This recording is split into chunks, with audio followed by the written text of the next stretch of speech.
Welcome to Ask and Learn. We are going to find the absolute minimum and absolute maximum values of the function f of x equal x cubed minus 6x squared plus 5 on the interval -3, 5. First of all, the function is continuous on a closed interval, so we know it attains its extreme values at points inside the interval. But those points where the extreme values are attained can be either the endpoints of the interval or critical numbers of f. So we start by finding critical numbers of f. For that, we need the first derivative of f, which is 3x squared minus 12x. And this derivative here exists for all values of x inside the interval -3, 5.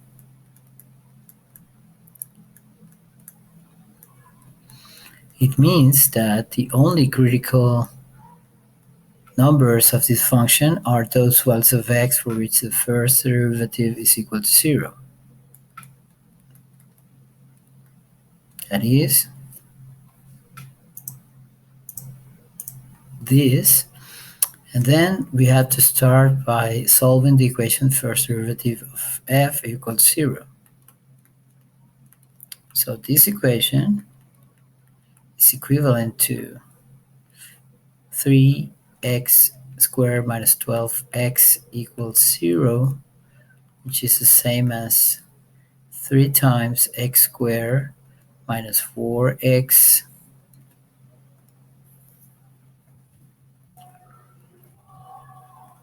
equals 0.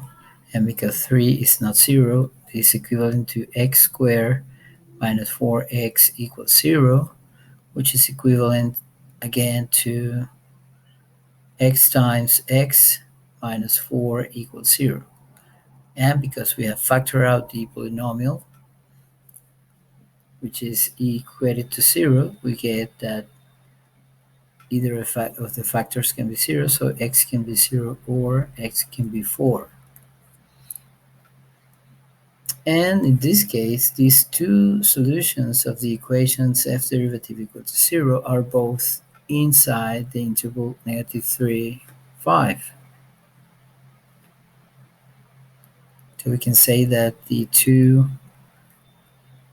only two critical numbers of f in -3, 5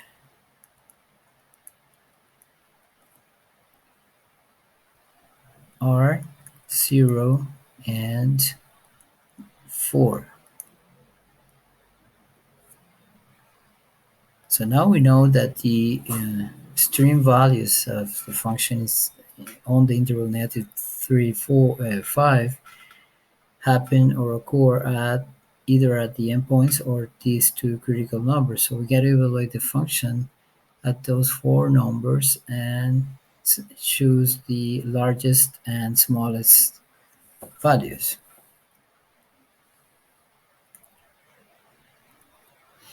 Then what we have here is that f at -3,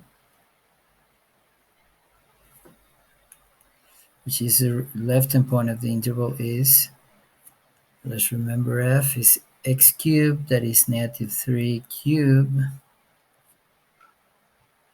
minus 6, -3 square, minus 6, -3 square, plus 5. And if we do this calculation, that gives us -76. Now we evaluate at the right endpoint of the interval, that is 5. We get 5 cubed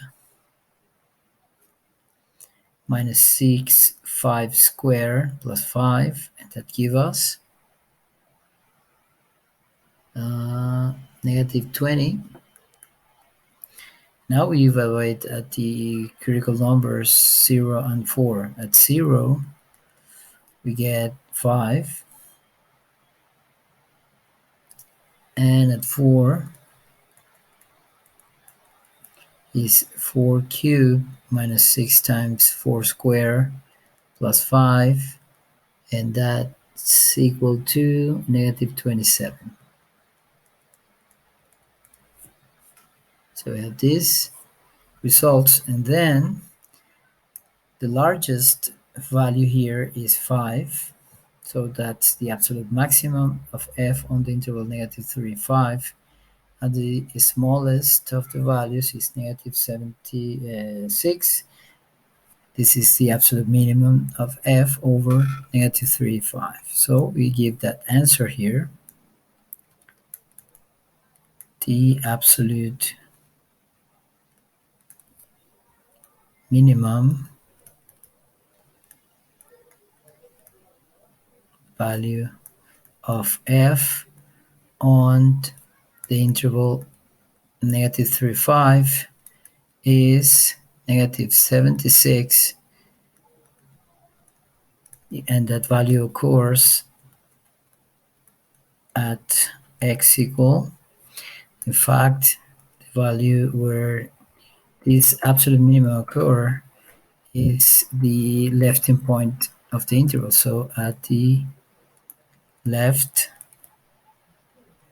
endpoint, x equal negative 3, and the other answer is the absolute maximum value of f on the closed interval from negative 3 to 5 is 5, which occurs at, in this case, 0, that is a critical number, at the critical number x equal 0. That's the answer to this problem.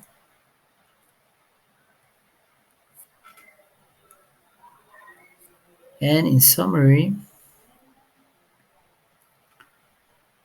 we can say that first we ensure the existence of the extreme values of the function over the given interval, because the interval is closed and the function is continuous there. And we know those extreme values are attained either at the endpoints of the interval or at critical numbers of the function. So we find the derivative, and because this derivative exists for every value of x in the interval negative 3, 5, we are sure that the only critical numbers of these functions are those values of the argument x for which the first derivative is equal to 0.